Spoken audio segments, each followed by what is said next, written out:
चलो प्रेयर्स करो prayers.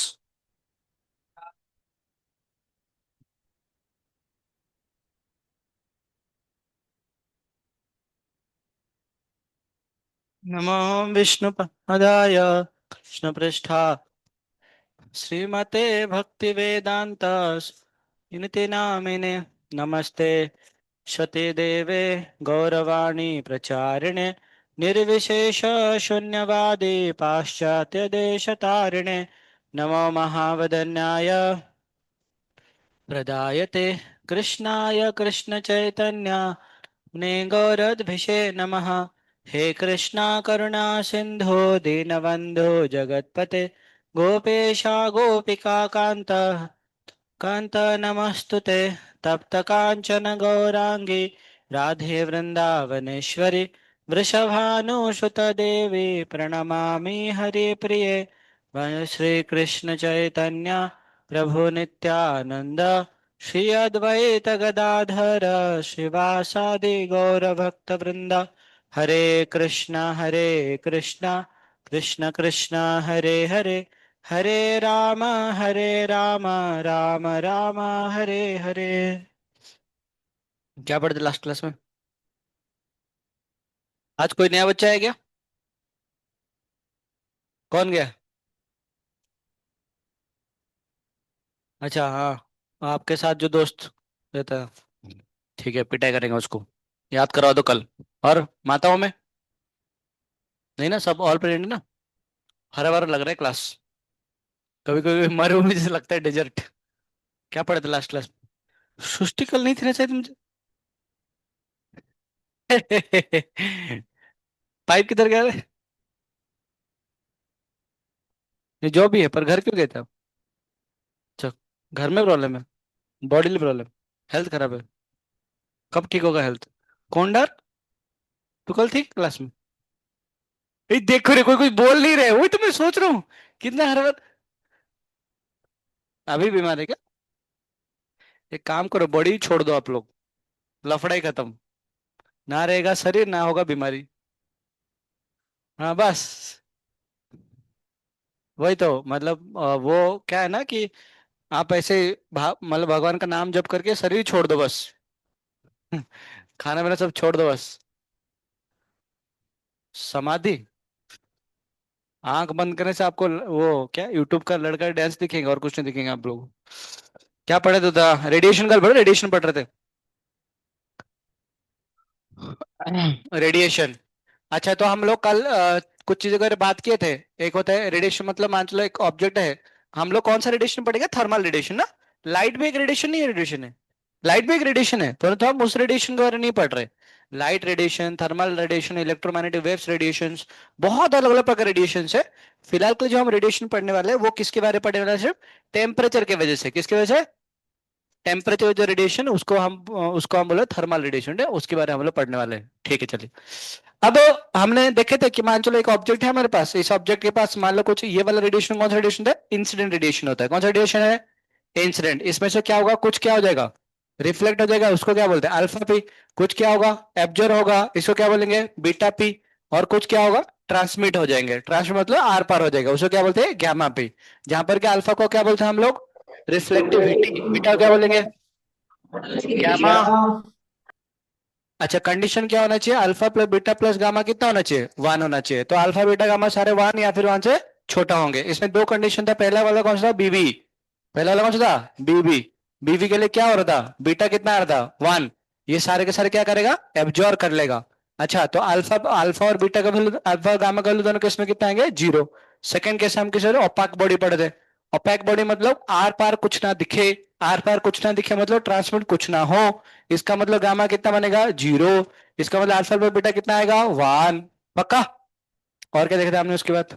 Emit radiations. ये तो हो गया कि अगर ऑब्जेक्ट के ऊपर हमने कुछ अगर रेडिएशन अगर ऐसे डाले तो कुछ रिफ्लेक्ट, कुछ एब्जॉर्ब और कुछ ट्रांसमिट करेगा।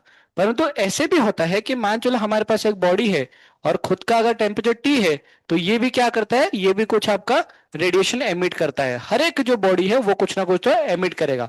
जैसे कि अगर इसका टेम्परेचर अगर 20 डिग्री सेल्सियस है तो ये कुछ एमिट करता है। अगर इसका टेम्परेचर अगर बढ़ के अगर 30 हो गया तो ये ज्यादा एमिट करेगा, कम एमिट करेगा? ज्यादा एमिट करेगा ना, ऐसे नॉर्मली देखा जाता है।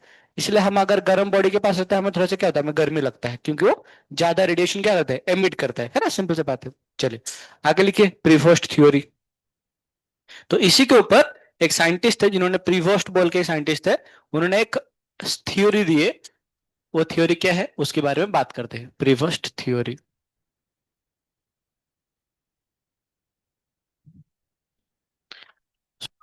होती, जाके सो जा स्टाफ रूम में जाके, या फिर और इधर क्लासरूम में सोना अच्छा है क्या? तो सोशल जा, या फिर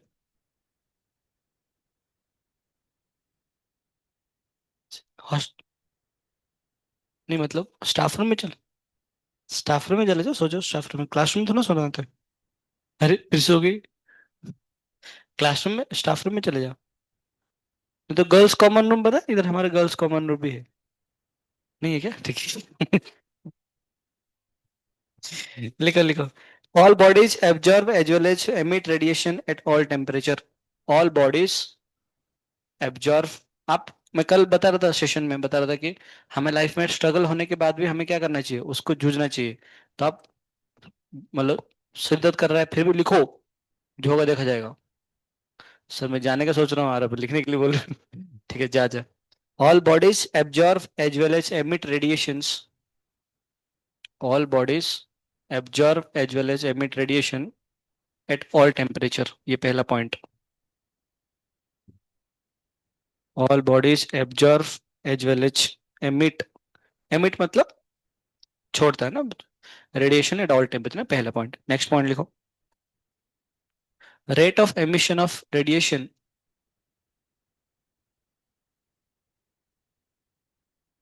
रेट ऑफ, क्या बोला, rate of emission of radiation, rate of emission, emission मतलब निकालना है ना, rate of emission of radiation depends on, depends on nature and, depends on nature, एक मिनट, नेचर ऑफ, भूल गया रुको, डिपेंड्स द नेचर, हाँ, nature and temperature of, and nature and temperature of the surface of body, nature and temperature of surface of body. समझाते ना, फिर लिख लो इसको, अगला पॉइंट लिखो। Nature and temperature of the surface of body, अगला point लिखो।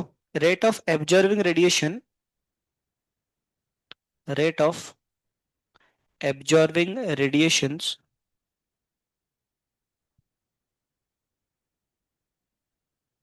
हे लालू पटा बाली तो ऐसा कुछ गाना होता है क्या? नीचे बज रहा सा दो। Rate of absorption of radiation depends on nature of surface of body, nature of surface of body, nature of surface of body and temperature of surrounding, and temperature of surrounding.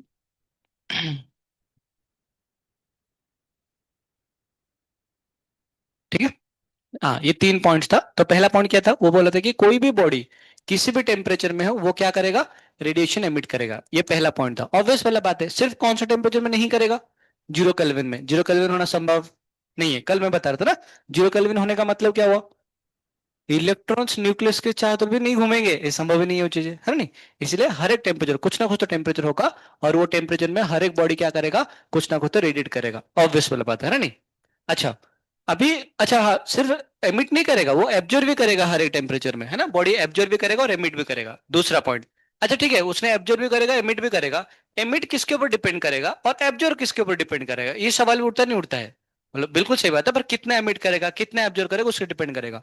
तो जो एमिशन है, rate of emission, कि कितना fast वो radiation से emit करेगा, अपने body से छोड़ेगा, वो दो चीज को डिपेंड करेगा। कौन सा, एक तो नेचर, और दूसरा कौन सा आपका, टेम्परेचर, है ना, नेचर और टेम्परेचर। अभी जो एमिट करेगा वो इसका सरफेस के ऊपर डिपेंड करेगा, ये सरफेस कितना है, ज्यादा है फिर कम है, उसके ऊपर डिपेंड करेगा। बड़ा सरफेस है तो ज्यादा एमिट करेगा, छोटा सरफेस है तो क्या करेगा, कम एमिट करेगा। इसलिए तो हमें अगर ठंडा करना है चीजों को, मतलब जो ठंडा करना है चीजों को, तो हम क्या करते हैं, सरफेस बढ़ाते हैं, सरफेस घटाते हैं, बढ़ाते हैं, है ना। सरफेस बढ़ाने से क्या होगा, ज्यादा हीट मतलब ट्रांसफर होने वाला है। तो इसलिए इसी कितना एमिट होगा इसका टेम्परेचर डिपेंड करेगा, जितना ज्यादा टेम्परेचर उतना ज्यादा एमिशन होगा। और सरफेस एरिया को डिपेंड करेगा, nature of surface of the body. तो एमिशन सिर्फ बॉडी के ऊपर डिपेंड करता है, खुद का टेम्परेचर कितना है और सरफेस एरिया कितना है। क्लियर हो गया। दूसरा, ऐसे उन्होंने थ्योरी मतलब उन्होंने बताया, हमें अब इसको प्रूव भी करेंगे, जस्ट जस्ट वेट करो। एब्जॉर्व, कितना एब्जॉर्व करेगा वो किसके ऊपर डिपेंड करेगा। पहला चीज नेचर, किसका नेचर होना चाहिए, सरफेस, किसका सरफेस होना चाहिए, बॉडी का, बॉडी का सरफेस होना चाहिए। परंतु कितना एब्जॉर्ब करेगा वो डिपेंड करेगा सराउंडिंग का टेम्परेचर के ऊपर। टेम्परेचर बॉडी का नहीं होगा अभी, ये कितना एब्जॉर्ब करेगा वो बाहर का टेम्परेचर कितना है उसके ऊपर डिपेंड करेगा। ये इंपॉर्टेंट बात है ना, इसका प्रूफ हम करेंगे। एमिट एमिट एमिट जो करेगा कितना, वो कौन डिसाइड करेगा, इसका खुद का टेम्परेचर और इसका सरफेस, इसका जो सरफेस एरिया कितना है, नेचर ऑफ द सरफेस, ये इसको डिपेंड करेगा। पर ये एब्जॉर्ब कितना करेगा वो किसके ऊपर डिपेंड करेगा, खुद का सरफेस एरिया और बाहर का टेम्परेचर। अगर बाहर का टेम्परेचर ज्यादा होगा ज्यादा एब्जॉर्ब करेगा, अगर बाहर का टेम्परेचर कम होगा तो क्या करेगा, कम एब्जॉर्ब करेगा। परंतु एब्जॉर्प्शन और एमिशन दोनों ही चल रहे होंगे एट ए टाइम पे, वो एब्जॉर्ब भी कर रहा होगा और क्या कर रहा होगा, एमिट भी कर रहा होगा। एब्जॉर्ब कितना करेगा किसको डिपेंड करेगा, बाहर का टेम्परेचर, अरे बांगड़ू। एमिट कितना करेगा किसको डिपेंड करेगा, बॉडी का खुद का टेम्परेचर। ज्यादा टेम्परेचर ज्यादा एमिट करेगा, पर सराउंडिंग टेम्परेचर ज्यादा है तो ज्यादा क्या करेगा, एब्जॉर्ब करेगा। अरे बांगड़ू, जैसे मान चलो फॉर एग्जाम्पल इसका मान लो 25 डिग्री सेल्सियस है, और बाहर का मान चलो ये मान लो 70 डिग्री सेल्सियस है। तो बताओ ये ज्यादा एमिट करे ज्यादा एब्जॉर्ब करेगा, ज्यादा एब्जॉर्ब करेगा, क्योंकि एब्जॉर्ब किस पे डिपेंड करेगा, 25 के ऊपर 70 के ऊपर, 70 के ऊपर। अच्छा एमिट करेगा फिर एब्जॉर्ब ज्यादा, सॉरी कम क्या करेगा, एमिट करेगा, वो किसके डिपेंड करेगा, उसका खुद का टेम्परेचर के ऊपर। बात समझ में आ गया है ना, सिंपल सी बात है। अच्छा, और दोनों ही केस में कितना एब्जॉर्ब या फिर कितना एमिट करेगा वो डिपेंड करता है इसका सरफेस एरिया के ऊपर। अगर ज्यादा सरफेस एरिया होगा तो ज्यादा एमिट करेगा, और ज्यादा सरफेस एरिया होगा तो ज्यादा भी एब्जॉर्ब भी करेगा। ऐसे उन्होंने थ्योरी दी है, किसने, प्रीवोस्ट भाई साहब ने। तो इससे हमें क्या समझ में आ रहा है, इससे हमें ये समझ में आ रहा है, अगर हमारे पास अगर रफ सरफेस होगा और अगर स्मूथ सरफेस होगा, जो स्मूथ सरफेस होते हैं पता है वो क्या होते हैं, गुड एब्जर्वर होंगे, गुड एमिटर्स होंगे। क्या लग रहा है आपको, स्मूथ सरफेस, जो स्मूथ सरफेस होंगे, एमिटर एमिटर का एमिशन का डिपेंड नहीं करता, रिफ्लेक्टर और एक दूसरा है एब्जर्वर। तो मुझे बताओ, जो गुड स्मूथ सरफेस होते हैं, जिसका सरफेस अगर स्मूथ होता है, मान चलो इनका किसी का सरफेस अगर स्मूथ सरफेस है, तो स्मूथ सरफेस क्या करेगा, ज्यादा रिफ्लेक्ट करेगा ज्यादा एब्जॉर्ब करेगा। हाँ बिल्कुल। तो स्मूथ सरफेस जो होते हैं दे आर गुड रिफ्लेक्टर होते हैं, हेंस लेस एब्जर्वर होते हैं। सोच देखो एक बार। और जो रफ सरफेस होते हैं, जब सरफेस अगर आपका रफ हुआ, अगर आपका रफ सरफेस है, तो रफ सरफेस पता क्या करेंगे, good reflected bad reflected, good, sorry bad reflector ना, ये है बैड रिफ्लेक्टर। इसलिए क्या करेंगे वो लोग, उनका कुछ ऑप्शन नहीं बचता है, वो क्या होता है आपके पास, गुड एब्जर्वर होते हैं। क्योंकि देखो मान चलो एक स्मूथ सरफेस है और एक मान लो ऐसे रफ सरफेस है ना, ऐसे रफ सरफेस है, जैसे मान लाइट अगर इधर से गिरा तो ऐसे निकल गया ना, लाइट ऐसे निकल ऐसे गिर गया। पर मान चलो आपके इधर से ऐसे लाइट गिरा, हो सके लाइट फिर से इधर इधर ऐसे ऐसे ऐसे ऐसे करके ऐसे करके इधर खत्म हो जाएगा सारे सर। रफ सरफेस होगा, तो स्मूथ सरफेस होगा तो क्या होगा, रिफ्लेक्ट हो जाएगा। पर रफ सरफेस में क्या होगा, वो आपस में ही खत्म होने का चांसेस ज्यादा रहता है। इसीलिए ले rough surface are good observer but smooth surface are less observer, absorber ज्यादा एब्जॉर्ब नहीं करते बिकॉज दे रिफ्लेक्ट मच, है ना, ज्यादा रिफ्लेक्ट करते हैं।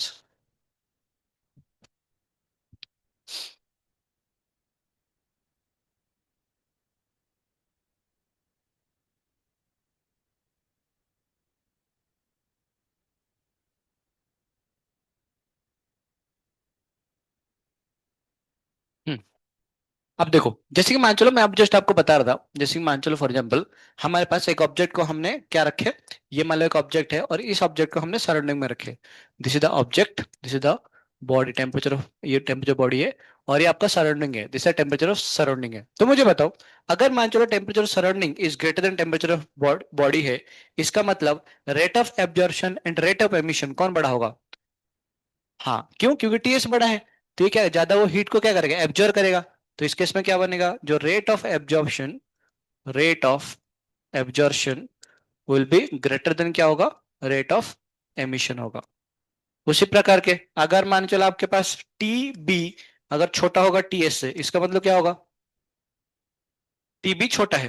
अच्छा ये तो वही वाला बात होगा मतलब टी एस आपका छोटा है टीबी से, तो क्या होगा, वो ज्यादा एमिट करेगा और कम क्या करेगा, एब्जॉर्ब करेगा।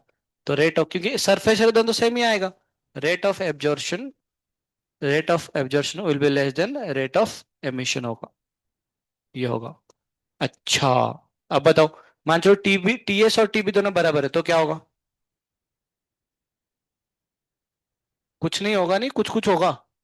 हाँ मतलब ये अगर 50 छोड़ा तो एब्जॉर्ब कितना करेगा, 50।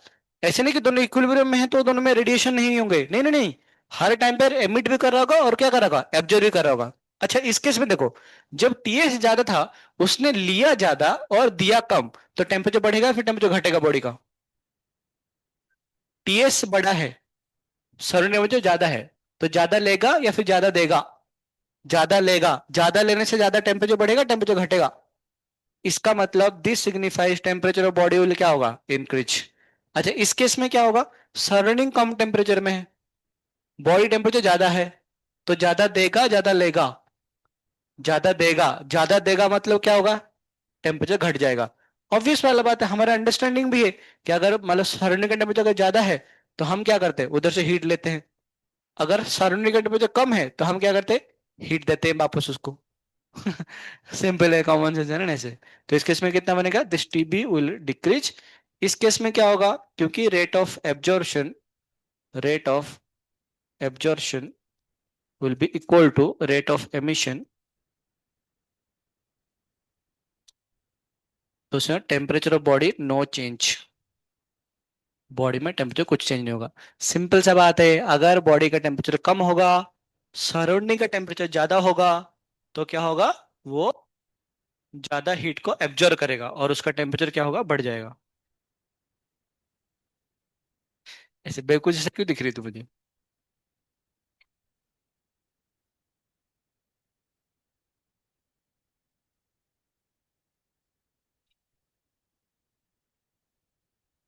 पहला क्लास में हमने कुछ बोले थे आपको कि ग्रीन हाउस इफेक्ट क्या होता है। कार के अंदर अगर हम जाते हैं तो सनलाइट अंदर घुस जाता है और गर्म कर लेता है, पर गर्मी बाहर क्यों नहीं आ पाता है, सोचो। किस में, ठीक है तो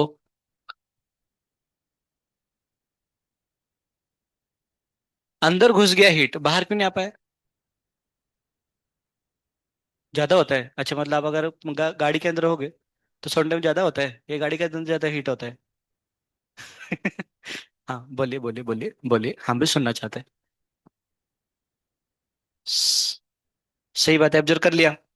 अभी आपने कांच वगैरह बंद करके बंद हो गए, ठीक है ना, उसके बाद धूप में खड़ा है आपका, धूप में खड़ा हुआ है, अब क्या होगा, ज्यादा गर्मी कहाँ पर लगता है, मतलब डोर खोलने के बाद, डोर के अंदर बंद होने के बाद।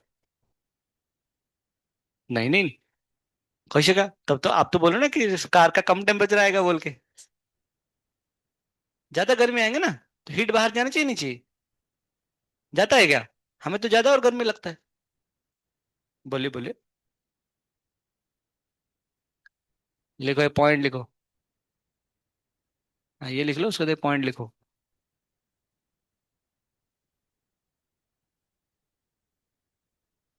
Glasses and water vapour, point लिखो एक, की पॉइंट जो भी बोलना है बोलो। Glasses and water vapour have property of, glasses and water vapor have property of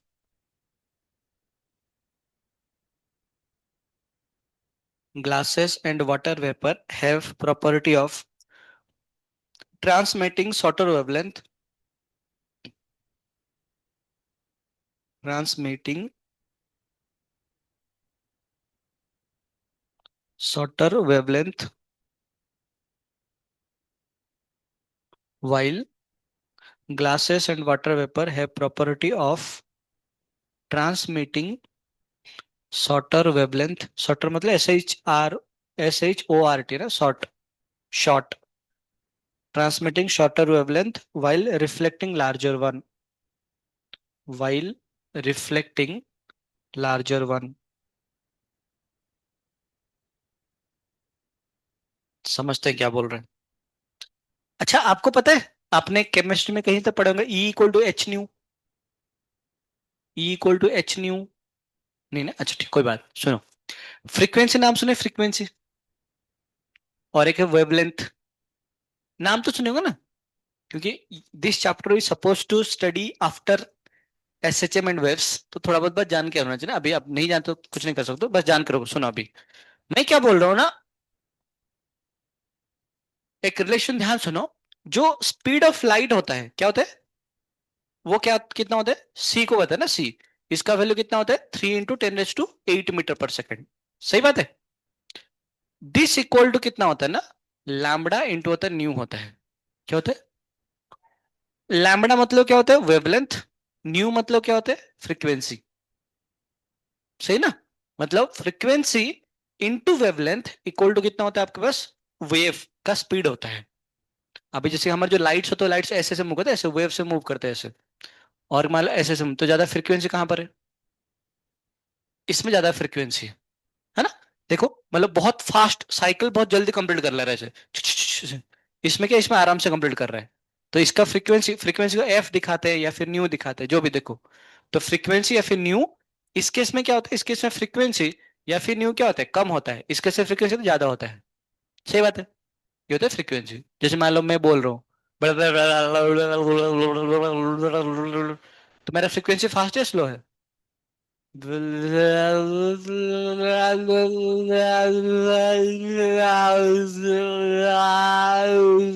तो फ्रीक्वेंसी कम है, स्लो फास्ट है, स्लो है। समझ गए ना आप लोग इसका मतलब? अच्छा, अच्छा मुझे बताओ इसका वेवलेंथ, वेवलेंथ मतलब एक वेव है ना, दो वेव का जो डिस्टेंस होता है, ये ज्यादा है या फिर ये ज्यादा है, नीचे वाला फ्रीक्वेंसी ज्यादा ना, फ्रीक्वेंसी सॉरी वेवलेंथ ज्यादा और फ्रीक्वेंसी कम। ऑब्वियस वाला बात है, क्यों?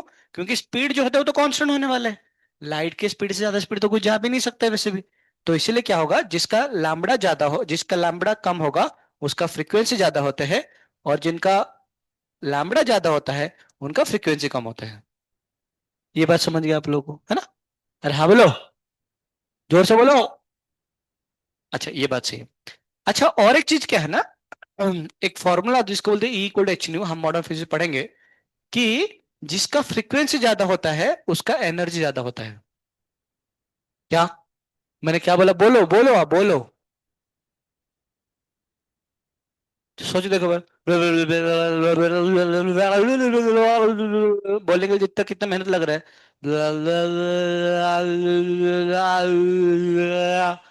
ज्यादा मेहनत लग रहा है क्या, नहीं लग रहा है। इनफैक्ट बता आपको, इसीलिए मैंने आपको कई बार बोला हूँ कि बॉयज का जो बोलने का जो फ्रीक्वेंसी होता है वो अराउंड 150 के आसपास होता है ना, 100 150 के आसपास होता है।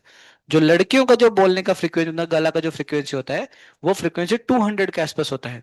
तो बताओ 200 250 के आसपास, मतलब जैसे भूत का जो, तो इसका फ्रीक्वेंसी बहुत ज्यादा होता है एक्चुअली, मतलब ऐसे गधे जो तो इसका देखो, इसका मतलब ये फ्रीक्वेंसी इतना ज्यादा नहीं, पर इसमें ज्यादा मेहनत करना पड़ता है। अरे मैं कहीं ना ये चाहता हूं कि हाई फ्रीक्वेंसी में हाई एनर्जी खर्चा होते हैं, तो लड़कियों को लोग क्योंकि ज्यादा बात करते हैं, ज्यादा फ्रीक्वेंसी में ज्यादा एनर्जी खर्चा होता है, इसलिए दिमाग कम चलता है। इसलिए आप लोग को कम बात करना चाहिए, ज्यादा मत करो, बता रहा हूं मैं आपको। मैं, हम कहाँ बात करते हैं, है ना। मुझे याद है मैं जब बचपन में था तो पहले जमाने में होता है गांव में ऐसे हुआ करता था कि एक कोई बड़े घर में एक तालाब होगा, उसी तालाब में जाके सारे माता जाके नहाने के जाते। तो हम लोग छोटे बच्चे, मम्मी भी हमें भी साथ में लेके आते थे। 1 घंटे तो चले, तेरा घर में क्या हुआ, का आज सब्जी क्या बना था, ये फलाना ढिमका ढिमका मतलब मुझे लगता है पूरा गांव के बाद उधर ही सब कुछ चलता है, सारी चीजें। और पापा मतलब जो मेन वाला साइड होते हैं उसमें कहते हैं चाय की टोपरी चाय के टोपने उधर बैठ जाते हैं, और माताओं का क्या होता है, हमारा घाट, नहाने का घाट, बस 2 जगह फिक्स होते हैं सबका।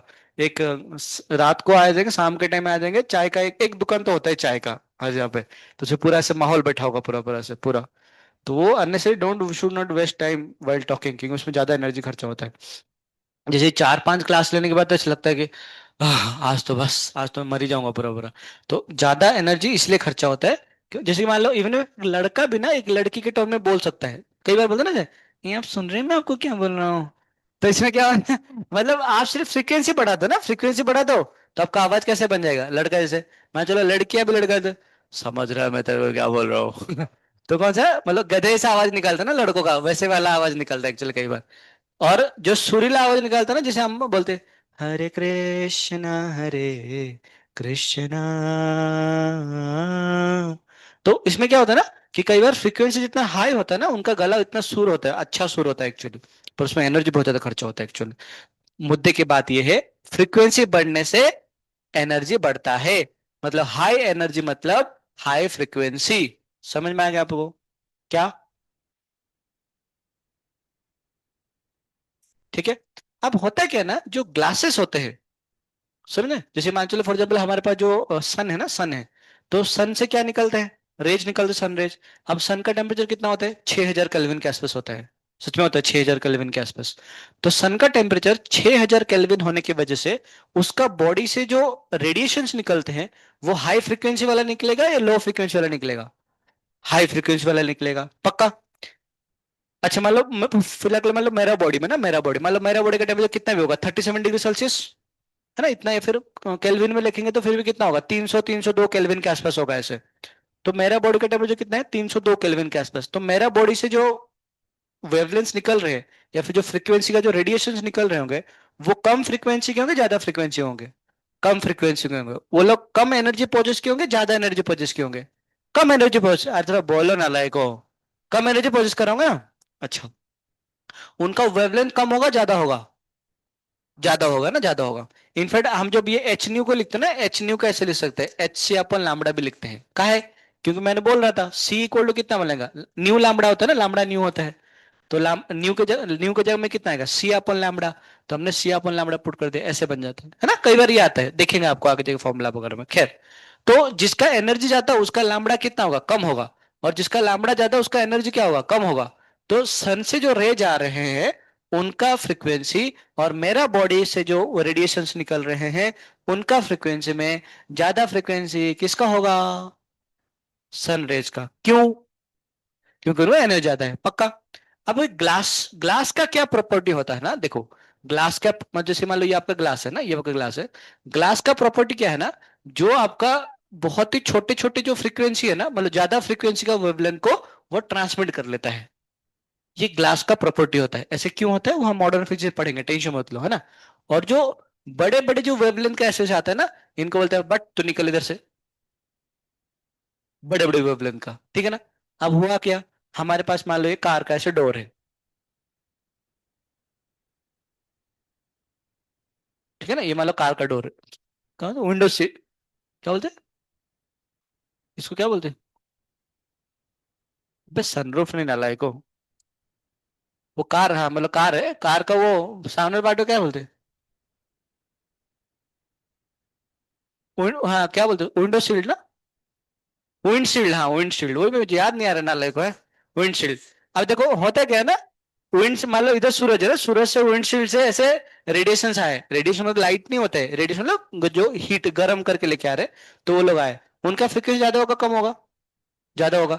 तो उसकी वजह से क्या होगा, ये से अंदर घुस जाएगा, है ना, अंदर घुस गया। अंदर घुस के क्या होगा, अभी एब्जर्व करेंगे, कौन एब्जर्व करेंगे, आपका सारे के सारे जो सीट हो गया, या फिर जो भी सारे कार के जितने सारे चीजें हैं, वो सारे एब्जर्व कर लिए। आई मान लो इनिशियल उसका टेम्परेचर था 25 डिग्री सेल्सियस था, तो बोले पर गर्म हो कितना हो जाएगा, 45 हो जाएंगे, 60 हो जाएगा, चलो मान लो 50 डिग्री सेल्सियस तो भी हो गए। अब 50 डिग्री सेल्सियस होने की वजह से वो भी कुछ रेडिएशन इमिट कर रहे होंगे, नहीं कर रहे होंगे, कर रहे होंगे। अभी सन का कितना था, 4000 केल्विन था, हमारा सीट का कितना है आपके पास, सिर्फ 25 या फिर मतलब 40 डिग्री सेल्सियस हो गए गर्म होके। 40 डिग्री सेल्सियस वाला जो गर्म हुआ, वो अपने अंदर से जो वेव्स निकालेगा, वो वेव्स का फ्रीक्वेंसी ज्यादा होंगे कम होंगे, कम होंगे ना, कम होंगे। सन का बहुत ज्यादा था, सन 6000 में था, अब हमारा कितना है, 50 डिग्री सेल्सियस है, तो बहुत ही कम आएगा, मतलब वेवलेंथ क्या होगा, बड़े बड़े बनेंगे। तो वेवलेंथ बड़ा बड़ा होगा तो जो इधर से अंदर से जो वेव्स निकल रहे हैं वो कितना इतना बड़ा निकलेंगे, ये बड़े बट तो निकल इधर से, तो क्या करेंगे वो कभी भी पार होके नहीं जा पाएंगे, वो हमेशा उसी के अंदर रिफ्लेक्ट होके जाते हैं। इसीलिए सनलाइट से जो रेडिएशंस आते हैं, थर्मल रेडिएशंस, वो ग्लास को पार करके चले जाते हैं, परंतु ग्लास मतलब कार के अंदर से जो रेडिएशंस आ रहे हैं वो ग्लास को पार करके नहीं जा पाते हैं, इसलिए अंदर गर्मी बढ़ते रहता है बैठ के। समझ में आया आपको? उसी प्रकार के आप देखोगे जो अगर सनी डेज मतलब कौन सा गर्मी के मौसम में अगर बादल छा गया होगा, तो बादल मतलब क्या होता है, वाटर वेपर्स होते हैं। अब वाटर वेपर होने की वजह से क्या होता है, जो सनरेज आते हैं उनका फ्रीक्वेंसी ज्यादा होता है, तो इसलिए क्या करते हैं वो शॉर्टर वेवलेंथ या फिर हायर फ्रीक्वेंसी को अलाउ कर लेते हैं। छोटा वेवलेंथ हो या फिर फ्रीक्वेंसी हाई हो, बात बराबर है। इसका फ्रीक्वेंसी क्या है, ज्यादा है, वेवलेंथ कितना होगा, कम होगा, तो वो सारे क्या होते हैं, सारे अंदर घुस जाएंगे। और अंदर घुस जाएंगे, इसलिए हमें लाइट वगैरह आता है। उसके बाद क्या होता है, मतलब अर्थ उसको एब्जॉर्व कर लेता है। अर्थ गर्म होता है, परंतु अर्थ गर्म होके भी कितना ही गर्म होगा, थोड़ा ही गर्म होगा। थोड़ा गर्म होने के बाद वो क्या करते हैं, वो हीट को रिलीज करता है। जैसे हीट को रिलीज करता है तो हीट बादल को फाड़ के बाहर जाने के लिए कोशिश करते हैं, पर बादल बोलेगा भाई साहब आपका फ्रीक्वेंसी कम है, आपको वेवलेंथ ज्यादा है, वापस जाओ वापस। इसलिए हमें ज्यादा गर्मी लगता है। और सनी डेज में बादल छाया होगा तो ज्यादा गर्मी लगता है, ह्यूमिडिटी लगता है ज्यादा बहुत। इस रीजन की वजह से होता है ये सब चीजें। ग्रीन हाउस इफेक्ट में भी एग्जैक्टली यही चीज किया आता है।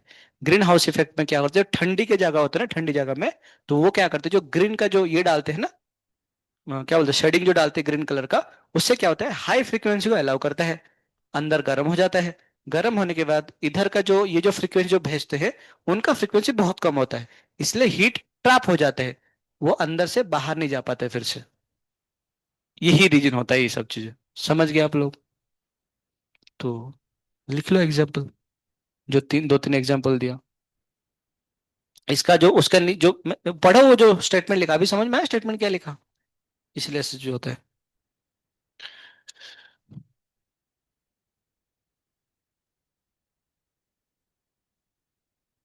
वो डायग्राम है ना, शॉर्टर वेवलेंथ लॉन्गर वेवलेंथ वगैरह से। सनलाइट का शॉर्टर वेवलेंथ होगा नहीं, शॉर्टर वेवलेंथ होगा सनलाइट का।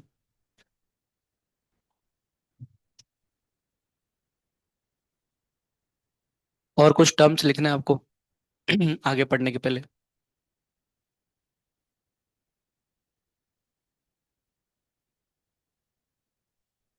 थोड़ा से वेव चैप्टर पढ़ेंगे अभी, ये थर्मल फिजिक्स होने के बाद वेव्स, एसएसएम वेव्स से पढ़ेंगे हम लोग।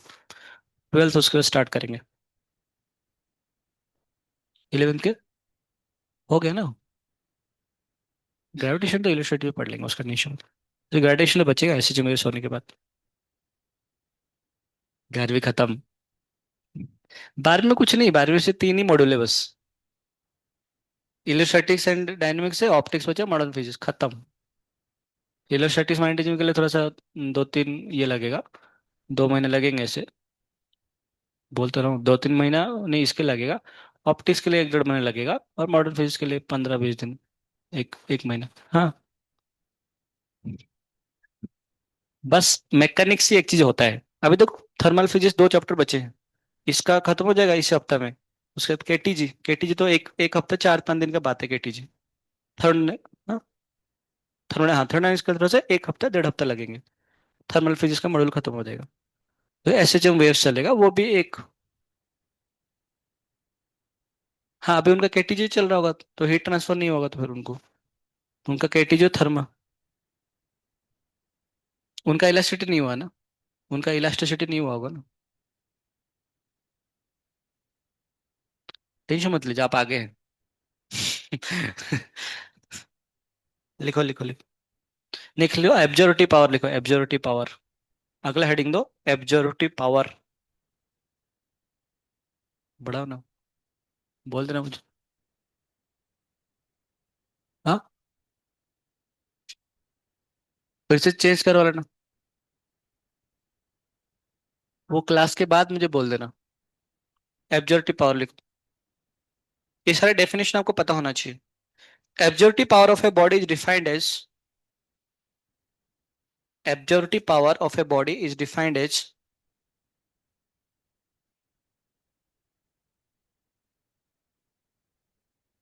absorptive power of a body is defined as the fraction of incident radiation, the fraction of incident radiation absorbed by the surface. Fraction of incident radiation, fraction of incident radiation absorbed by the surface. Fraction of incident radiation absorbed by surface. और ए का value लिखो, absorb radiation upon incident radiation.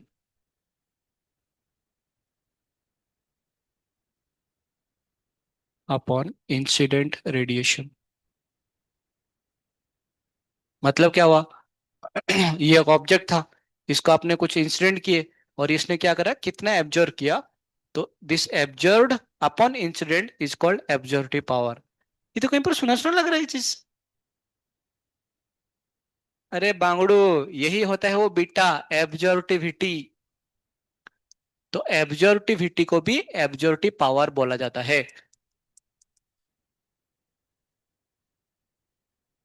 एक minute, एब्जॉर्बिव power का dimension unit क्या बनेगा, unit क्या बनेगा, power है पावर, वाट आएगा ना।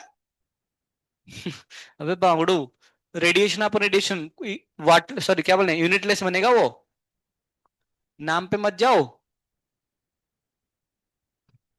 तो उसका नाम एब्सोल्यूट पावर क्यों हुआ? जैसे मान चलो फॉर एग्जाम्पल वो बचपन में मान लो हमने बहुत टट्टी करते होंगे तो हमारे दादी माँ बोलते ना ये हगुरी हगुरी हगुरी, तो बड़ा होने के बाद भी उसका नाम क्या हगुरी पड़ गया, तो उसका नाम होता है ना वो हगुरी अभी भी। समझ गया ना क्या बोल रहे हो? हम एक बच्चा घर में गए थे, तो उसका दादी उसको बुलाते ए हगुरी इधर आ, तो उसका कौन नहीं है। ऐसा होता है ना क्या फिर, बचपन में हम लोग किसी छोटू बुलाते हैं क्योंकि भाई घर का छोटा बच्चा छोटू बुलाते हैं, अभी वो बड़ा हो गया तब भी उसको क्या बुलाते हैं, तो छोटू थोड़ी ना रहा वो। समझ गया ना भाई। तो उसी प्रकार के बचपन में नाम पड़ गया था एब्सोल्यूट पावर, तो पड़ गया तो पड़ गया बस, पर उसका यूनिट पावर नहीं होता है, वो यूनिटलेस डायमेंशनलेस क्वांटिटी होता है, क्योंकि रेडिएशन अपन रेडिएशन है। समझ गए ना आप लोग? हाँ, नेक्स्ट आगे लिखो। अच्छा और एक चीज, ये जो फॉर ब्लैक बॉडी के लिए एब्जॉर्बिव पावर का वैल्यू कितना बनेगा, वन आएगा। अरे बेटा वैल्यू वन आता है ना। और बाकी सारे जो बॉडी है नॉर्मल बॉडी के लिए, फॉर फॉर नॉर्मल बॉडी, बाकी जितने भी नॉर्मल बॉडी होंगे जो ब्लैक बॉडी नहीं होंगे, उनका ए का वैल्यू जीरो से लेके वन के बीच में रहेगा हमेशा, है ना। एब्जॉर्बिव पावर या फिर एब्जॉर्बिविटी दोनों सेम है। नाम में थोड़ा कंफ्यूज मत होना ना, ये बहुत इंपॉर्टेंट चीज है, मैं इसलिए। हाँ यूनिट लेस ना, रेडिएशन ऑफ रेडिएशन है, कुछ है ही नहीं। 10 फेंके थे, 6 उसने एब्जॉर्ब किया, तो एब्जॉर्बिव पावर कितना बनेगा, 6/10। अरे बांगड़ो, 100 डाले थे, क्या करे, 100 डाला मैंने, एब्जॉर्ब कितना कर लिया, मान लो 60 एब्जॉर्ब कर लिया, तो मेरा एब्जॉर्बिव पावर कितना है, 60/100, है ना, ये हो गया। नेक्स्ट लिखो, नॉर्मल बॉडी, अच्छा 4, तो सुनती नहीं क्या। नेक्स्ट लिखो, एब्जॉर्ब हमारा emissive power,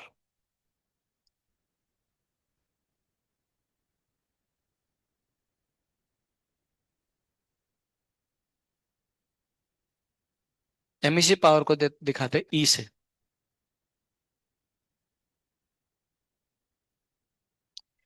amount of radiation energy, definition लिखो एमिसिव पावर का। ये सब बहुत इंपॉर्टेंट चीज होता है, बता रहा हूँ, नाम पे नहीं जाने का, जो डेफिनेशन दे रहा हूँ वो सुनो ध्यान से। नीट के लिए बहुत इंपॉर्टेंट, डायमेंशन वगैरह पूछते हैं हमेशा। क्या लिखे, amount of radiation emitted, amount of radiation, अच्छा अमाउंट ऑफ रेडिएशन एनर्जी ना, हाँ, amount of radiation energy emitted, amount of radiation energy emitted by a surface, by a surface per unit time per unit area,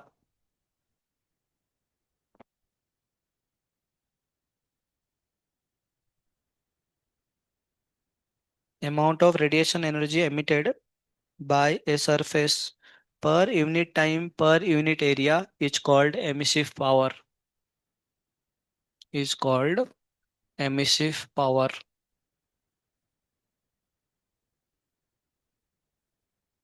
इसका मतलब क्या है? बहुत important point है फिर से। जनता ध्यान सुनिए। पावर का यूनिट पावर नहीं होते हैं, वाट नहीं होगा इसका यूनिट। इसका डेफिनेशन क्या है? इसका डेफिनेशन है कितना एनर्जी उसने एमिट करा पर यूनिट एरिया पर यूनिट टाइम। समझ गए मैं क्या बोल रहा हूँ इसमें? इसका मतलब इसका यूनिट क्या होता है? जूल होता है। जूल पर ये कितना है? सेकेंड है। तो यही बन गया वाट, जो कि पावर होता है। परंतु इसका जो यूनिट बनेगा वो क्या बनेगा? वॉट पर मीटर स्क्वायर। तो एमिसिव पावर का यूनिट वाट नहीं है। एमिसिव पावर का यूनिट वाट पर मीटर स्क्वायर है। पर एक मतलब 1 मीटर स्क्वायर एरिया में 1 सेकेंड से, जैसे मान लो फॉर एग्जांपल ये आपके पास एक हमारा क्या बोलते हैं, एक सरफेस है ना, सरफेस है। इसमें 1 मीटर स्क्वायर एरिया में से 1 सेकेंड में कितना रेडिएशन एमिट होता है उसको बोलते हैं एमिसिव पावर। बांगड़ो। एमिसिव पावर मतलब क्या होता है? 1 मीटर स्क्वायर एरिया से 1 सेकेंड में कितना एनर्जी रेडिएट हो रहा है उसको बोलते हैं एमिसिव पावर। और उसका यूनिट क्या बनेगा? वॉट पर मीटर स्क्वायर। कितना पावर एमिट हो रहा है 1 मीटर स्क्वायर के एरिया से। क्या? हाँ समझ गए ना? तो एमिसिव पावर का यूनिट वाट नहीं है, वाट पर मीटर स्क्वायर है ना? इंपॉर्टेंट बात है। आगे लिखो। एमिसिविटी। ये सारे टर्म्स पता होना चाहिए आपको, क्योंकि आगे जो काम में आने वाले सब चीज यूटिलाइज करेंगे। एमिसिविटी। अच्छा देखो, एब्जॉर्प्टिव पावर पावर ही नहीं है, पर एमिसिव पावर पावर है, पर पावर पर एरिया है। समझ गए ना? क्या समझे? एब्जॉर्प्टिव पावर पावर नहीं है, पर एमिसिव पावर पावर पर यूनिट एरिया है। पावर नहीं है वो भी। ठीक है ना? आगे लिखो एमिसिविटी। इसको ई से दिखाते हैं।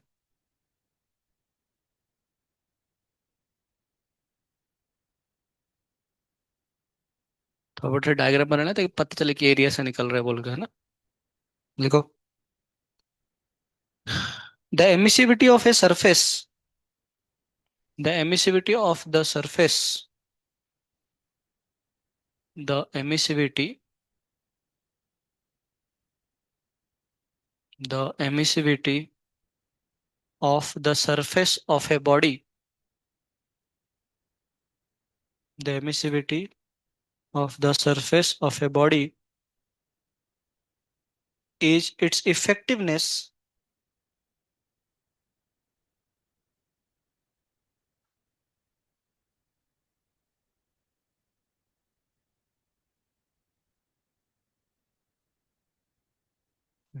क्या है? ठीक है, कुछ तो लिखेंगे। क्या लिखा आपने? Emissivity of the surface of a body is its effectiveness in emitting energy, in emitting energy, रट्टा मत लगाना, समझना बस, है ना? in emitting energy as thermal radiation, as thermal radiation, as compared to BB, as compared to BB। हाँ black body, वही B मतलब black body, at same temperature. समझा रहा हो ना? बस लिखो at same temperature, at same temperature, at same temperature. अगला पॉइंट इसमें लिख लो। It is the property of surface of the material, it is the property of surface of the material, it is the property of surface of the material, या फिर body, जो भी बोल रहे हैं ना, बॉडी मटेरियल। सुनो, एमिसिविटी क्या होता है? मान के चलो आपके पास ना, मान चलो आपके पास दो बॉडी है। एक बॉडी तो आपका नॉर्मल बॉडी है जिसको हम एन भी बोलते हैं, और एक बॉडी कौन सा बॉडी है आपका? ब्लैक बॉडी है। सही है ना? ब्लैक बॉडी है। अब होता है क्या है ना, जैसे मान लो दोनों का टेम्परेचर सेम है, दोनों टेम्परेचर 20 डिग्री सेल्सियस है, कोई टेम्परेचर सेम है दोनों का। ये कुछ रेडिएशन एमिट करेगा और ये भी कुछ रेडिएशन एमिट करेंगे, है ना? होता क्या है ना एक्चुअली में कि अभी क्योंकि ये ब्लैक बॉडी है और ये नॉर्मल बॉडी है, ब्लैक बॉडी ज्यादा रेडिएशन एमिट करता है। क्या करता है ब्लैक बॉडी? वो ज्यादा एब्जॉर्ब भी करता है और ज्यादा क्या करता है, एमिट भी करता है। तो उसके वजह से ब्लैक बॉडी के कंपैरिजन में उसी टेम्परेचर में और एक बॉडी कितना एनर्जी एमिट करता है, उसको बोलते हैं एमिसिविटी। मतलब एमिसिविटी मतलब क्या होता है, emissive power of normal body divide by emissive power of black body. तो मुझे बताओ ब्लैक बॉडी का एमिसिविटी कितना बनेगा, emissive power of black body upon emissive power of black body. मतलब ब्लैक बॉडी को किसके साथ कंपेयर करोगे, तो ब्लैक बॉडी को ब्लैक बॉडी से कंपेयर करोगे, तो इसलिए हमेशा emissive power of black body कितना बनेगा आपका, वन आएगा। मतलब एमिसिविटी ऑफ ब्लैक बॉडी कितना आएगा, वन आएगा। बाकी सारे बॉडी को ब्लैक बॉडी के साथ कंपेयर किया जाता है। मतलब एट सेम टेम्परेचर में एक ब्लैक बॉडी कितना रेडिएशन एमिट करता, डिवाइड बाय मतलब ये उसके कंपेयर में ना नॉर्मल बॉडी उसी टेम्परेचर में कितना रेडिएट एमिट कर रहा होगा। जैसे मान चलो फॉर एग्जांपल, मान चलो 20 डिग्री सेल्सियस में, मान चलो मैंने आपको ऐसे बोला कि भाई दो बॉडी है हमारे पास, ऐसे एक बॉडी है और एक बॉडी है, ये 20 डिग्री सेल्सियस में और ये भी 20 डिग्री सेल्सियस में, ये आपके पास ब्लैक बॉडी है और एक बॉडी वन है। ये ब्लैक बॉडी 20 डिग्री सेल्सियस में 100 रेडिएशन एमिट कर रहा है, जबकि रेडिएशन पर मीटर स्क्वायर ना, per metre square important emissive power है, 1 मीटर स्क्वायर के एरिया से, इतना से एरिया से वो 100 रेडिएशन एमिट कर रहा है। जबकि इसी जगह पे ये कितना रेडिएशन एमिट कर रहा है, सिर्फ 60 ही एमिट कर रहा है। तो बताओ इसका एमिसिविटी कितना बनेगा, 60/100, 6/10 है ना, 0.6। जबकि और एक बॉडी है, दूसरा बॉडी है, वो उसी 20 डिग्री सेल्सियस में कितना रेडिएशन एमिट, मतलब 50 रेडिएशन एमिट कर रहा है। तो बताओ इसका एमिसिविटी कितना बनेगा, 50/100, मतलब कितना आएगा, 1/2। पॉइंट ये है एमिसिविटी मतलब क्या है, एक नॉर्मल बॉडी ब्लैक बॉडी के कंपैरिजन में कितना एमिट रेडिएशन एमिट कर रहा है उसी सेम टेम्परेचर में, उसको एमिसिव पावर बोलते हैं। तो बताओ जिसका एमिसिविटी जितना ज्यादा, वो क्या करेगा, उतना ज्यादा एमिट करेगा। तो एमिसिविटी के लिए ब्लैक बॉडी चाहिए नहीं चाहिए, चाहिए, नहीं तो कंपेयर के साथ करोगे, हाँ दोनों टेम्परेचर सेम होना चाहिए। लिखो इसको तो फिर, ब्लैक बॉडी तो बाय डिफॉल्ट वन, देना क्या जरूरत है उसको।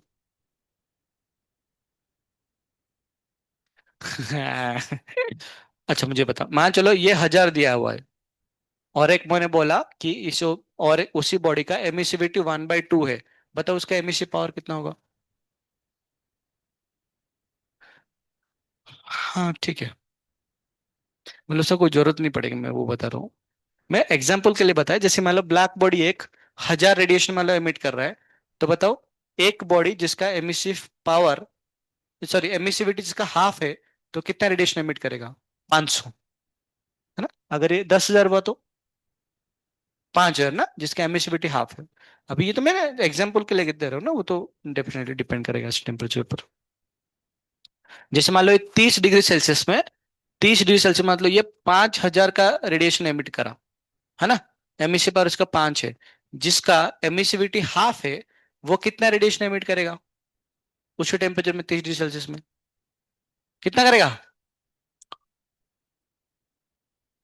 मैं बोल रहा हूं कि एक, ये एक ब्लैक बॉडी है, ये ब्लैक बॉडी 30 डिग्री सेल्सियस में एमिट कर रहा है, 20,000 रेडिएशन एमिट कर रहा है। एक नॉर्मल बॉडी जो कि कितना, 30 डिग्री सेल्सियस में होगा, इसका एमिसिविटी हाफ है, तो बताओ वो कितना रेडिएट करेगा, 10,000 करेगा। समझ गया ना एमिसिव पावर मतलब क्या है ना। ये 10,000 मीटर, 10,000 वाट पर मीटर स्क्वायर है, फिर 10,000 वाट, 10,000 वाट पर मीटर स्क्वायर, एमिसिव पावर का रेशियो लेना है, एमिसिव मतलब नॉर्मल पावर नहीं, एमिसिव पावर लेना चाहिए, पर मीटर स्क्वायर ऐसा होना चाहिए। याद रहा क्या क्या मैंने पढ़े, एब्जॉर्प्टिव पावर पढ़े, एब्जॉर्प्टिव पावर क्या है, एब्जॉर्टिविटी, है ना, वो कितना एब्जॉर्ब करेगा जितना हमने भेजे थे। दूसरा क्या पढ़े हमने, एमिसिव पावर, एमिसिव पावर क्या है, 1 मीटर स्क्वायर में कितना वाट का रेडिएशन कर रहा है।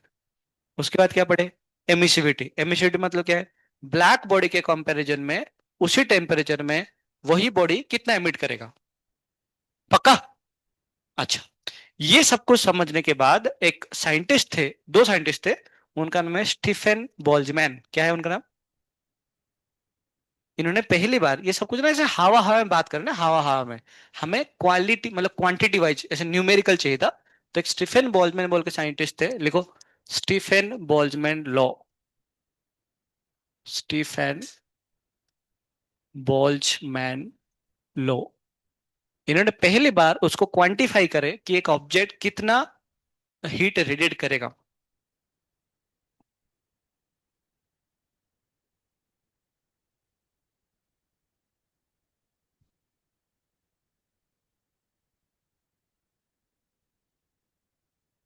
स्टीफन बोल्ट्जमैन लॉ लिखो।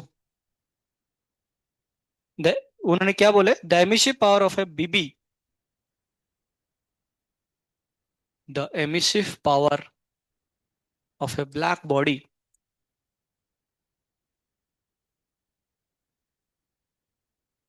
The emissive power of a black body,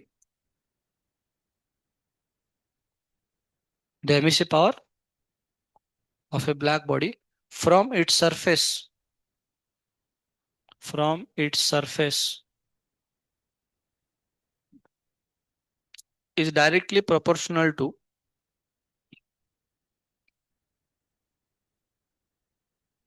is directly proportional to the fourth power of its, directly proportional to the fourth power of its temperature, absolute temperature, sorry, to the fourth power of its absolute temperature, absolute temperature bracket में लिखो इन kelvin, इन kelvin. उन्होंने क्या बोले, Stefan Boltzmann ने experiment वगैरह करके उन्होंने देखे जो एमिसिव पावर एक बॉडी एक ब्लैक बॉडी का, ये ब्लैक बॉडी के लिए बोल रहे हैं, दैट विल बी टी का पावर 4 होना चाहिए। ये टी जो है वो किस में होना चाहिए, केल्विन में होना चाहिए, डिग्री सेल्सियस में नहीं होना चाहिए। याद करो अभी तक हम delta T delta T delta T पढ़ते आ रहे हैं। मैं हर टाइम पे क्या बोल रहा था, केल्विन लो डिग्री सेल्सियस लो कुछ फर्क नहीं पड़ता, इसमें फर्क पड़ता है। ये सारे टेम्परेचर किस में होना चाहिए, केल्विन में होना चाहिए। ठीक है भाई साहब, इन्होंने ऐसे एक्सपेरिमेंट कर देख लिए भाई, जितना ज्यादा टेम्परेचर उतना ज्यादा एमिसिव पावर, बात भी सही है। जितना ज्यादा टेम्परेचर उतना ज्यादा क्या करेगा, एमिट भी करेगा, ठीक है ना। एक बॉडी से रेडिएशन एमिट कर रहा है, ठीक है। प्रोपोर्शनली कांस्टेंट हटा लेंगे तो क्या आ जाएगा, एक प्रोपोर्शनली कांस्टेंट लग जाएगा, इसको बोलते हैं सिग्मा टी रेस टू 4। इसी सिग्मा को जो हम बोलते हैं इसको बोलते हैं, क्या बोलेंगे इसको, क्या लग रहा है आपको, स्टीफन बोल्ट्जमैन कांस्टेंट। क्योंकि उन्होंने उन्होंने दिए तो इनका नाम पे ये हो गया, मैं भी तो था मेरे नाम पे बोल्ट्जमैन, क्या लिख रहा हूँ मैं, स्टीफन बोल्ट्जमैन, बोल्ट्जमैन कांस्टेंट। और इसका क्योंकि ये कांस्टेंट है तो इसका वैल्यू कुछ ना कुछ तो होंगे, बिल्कुल है इसका वैल्यू। इसका वैल्यू कितना है, 5.67 इंटू 10⁻⁻8। कितना मस्त नंबर है नहीं 5678 है, 5.67 10⁻⁻8। देखो मतलब भगवान ने कितना नेचर सब कुछ अरेंज कर रखे हैं, बच्चों को याद रखना आसान हो जाएगा।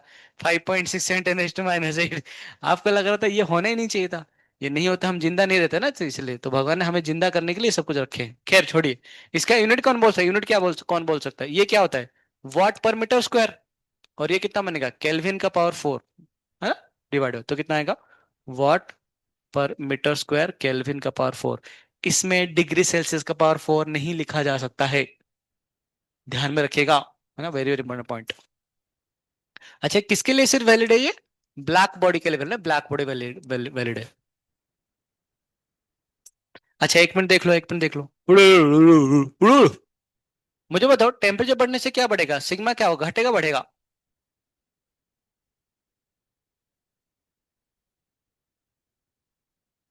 मारो भाई मारो मारो मुझे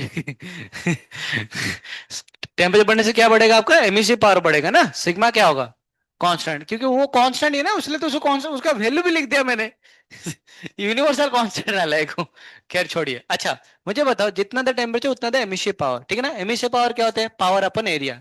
एमिसिव पावर मतलब क्या है, मान चलो सरफेस है, इस सरफेस में जो 1 मीटर स्क्वायर से कितना पावर जनरेट हो रहा है ना, उसको क्या बोलते हैं, एमिसिव पावर। अगर हमें टोटल पावर लिखना है तो मैं क्या लिख सकता हूं, ये जो एमिसिव पावर है, टोटल पावर मुझे निकालना, टोटल पावर निकालना, total power will be equal to कितना बनेगा आपका, ये जो एमिसिव पावर है वो total power upon total area था, तो इसे एरिया से डिवाइड कर लेंगे तो ये बनेगा एमिसिव पावर, ये बना सिग्मा टी रेज टू 4। अगर मैंने पूछा ये बॉडी का पूरा सरफेस से कितना पावर निकल रहा है तो क्या लिखेंगे, sigma A T raise to 4, जहां पर कि पी क्या है, P is power radiator from the whole surface and sigma is Stefan Boltzmann constant. A is हमारा surface area of the body, T is temperature of the body in kelvin. अच्छा, ये जो power emit हुआ वो power किसके लिए emit हुआ, black body के लिए नॉर्मल बॉडी के लिए, ब्लैक बॉडी के लिए। तो अगर से मैं नॉर्मल बॉडी के लिए लिखूं, फॉर नॉर्मल बॉडी के लिए जो पावर जो एमिट होगा, टोटल पावर जो एमिट होगा, द टोटल पावर वो इससे कम होगा या फिर ज्यादा होगा, कम होगा, क्योंकि ये ब्लैक बॉडी नहीं है, नॉर्मल बॉडी है। वो कौन डिसाइड करेगा, that will be sigma A E, emissivity, याद आ रहा है एमिसिविटी पढ़े थे, इंटू T⁴। ये होता है पावर। लिखो तो फिर, जहां पर कि पी क्या है, टोटल पावर ना, पावर एमिटेड।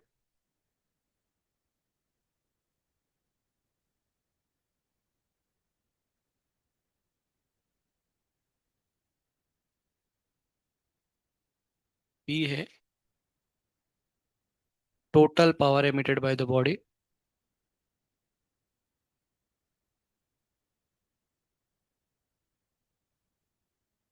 सिग्मा क्या है, स्टीफन बोल्ट्जमैन कांस्टेंट।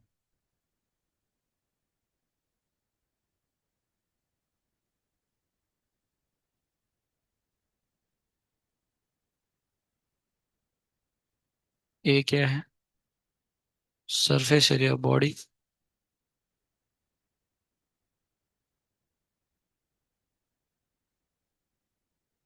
ई है emissivity of the body, and T है, अभी यहाँ एमिशन पढ़ रहे हैं एब्जॉर्प्शन पढ़ रहे हैं, एमिशन पढ़ रहे हैं ना, एमिशन में सब बॉडी आएगा ना, पावर एमिटर बॉडी के थ्रू, सरफेस एरिया बॉडी भी, एमिसिविटी बॉडी भी, टेम्परेचर भी किसका, बॉडी है, इन केल्विन।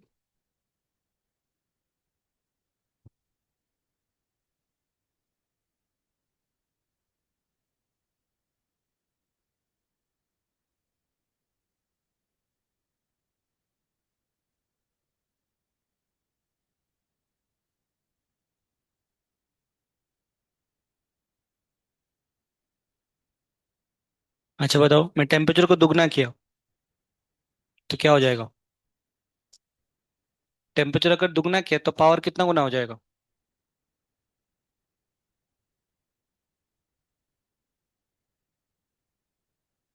सही बात है ना, 60। एरिया अगर आधा किया, एरिया आधा किया तो दोगुना हो जाएगा, दोगुना कैसे होगा, एरिया आधा होगा तो पावर भी कितना हो जाए, आधा हो जाएगा, टोटल पावर बोल रहा हूँ। एमईसी पावर का वैल्यू, एरिया आधा किया तो एमईसी पावर, अरे कांस्टेंट रहेगा, वो एरिया के ऊपर डिपेंड नहीं कर रहे, क्योंकि एमईसी पावर क्या होता है, पावर पर यूनिट एरिया है। हाय राम, समझा करो है ना, समझा करो। जो पावर है ये टोटल पावर है, एमईसी पावर क्या है, पर यूनिट एरिया। अब मैंने इसको इसको मतलब आधा एरिया कर लिया, तब भी एक यूनिट एरिया से तो उतना ही पावर एमिट होने वाला है। तो एमईसी पावर एरिया के ऊपर डिपेंड, पावर एरिया के ऊपर डिपेंड करता है ना, करता है ऐसे तो। चलो क्वेश्चन लिखो एक।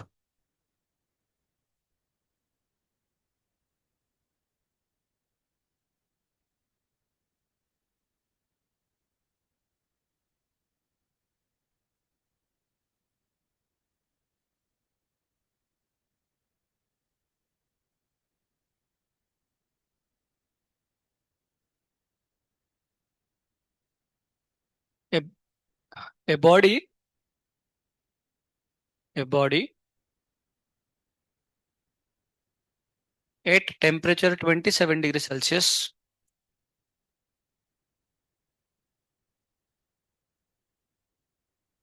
a body at temperature 27 degrees Celsius emits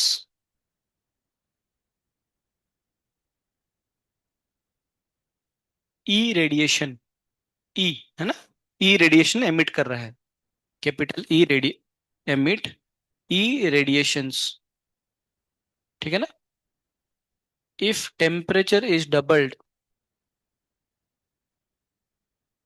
if temperature is doubled find its emissive power. पहला भी ई दिया था, ई एमिसिव पावर ही दिया है, ठीक है ना, पहले वाला में। तो 27 डिग्री सेल्सियस में अगर वो एमिसिव पावर ई होता है, तो पूछा है कि बताओ उसका टेम्परेचर को डबल करने के बाद उसका एमिसिव पावर कितना गुना हो जाएगा या फिर कितना होगा। कितना हो जाएगा डबल के? 16 गुना हो जाएगा ना।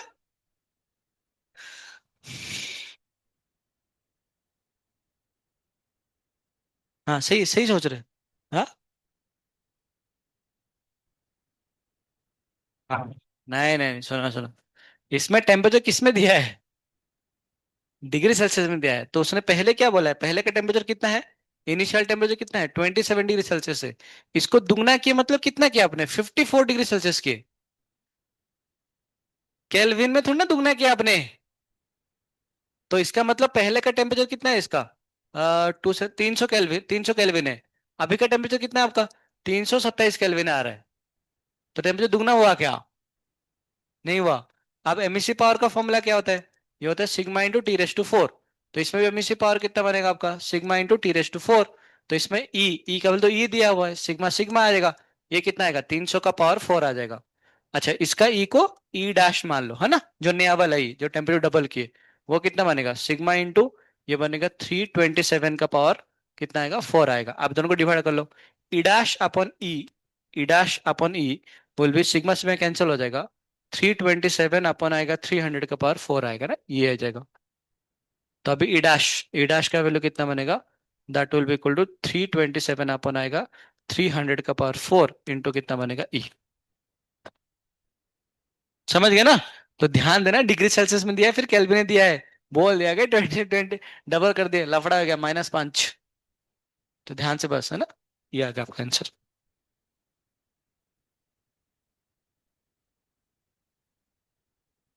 ठीक है, लास्ट वाला टाइम हो गया, चलो लास्ट वाले कर लो, देखते हैं।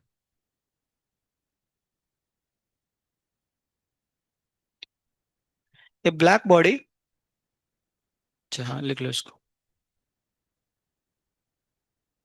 आप लोगों को रबड़ी मिला? नहीं, जो लोग सेशन किए थे मिला ना रबड़ी? अरे आधा दिया और आधा सर नहीं खा लिए। अगले बार से उनको नहीं दूंगा, रुको। मैंने बोला बांटने के लिए सर को। मैं जब आया तो आधा के ऊपर उधर ही था पूरा। वो चोरी किया हुआ माल है एक्चुअली।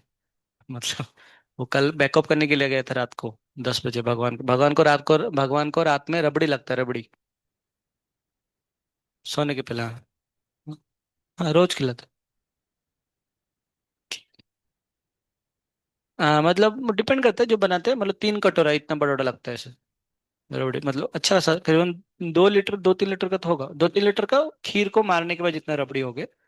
5 लीटर का होता है शायद सर, 5 लीटर का खीर। हमारे वृंदावन चंद्र के पास 5 लीटर है, उधर राधा दामोदर। सुजी सर क्यों बनाएंगे? मंदिर से आया ना, लाइक। क्या?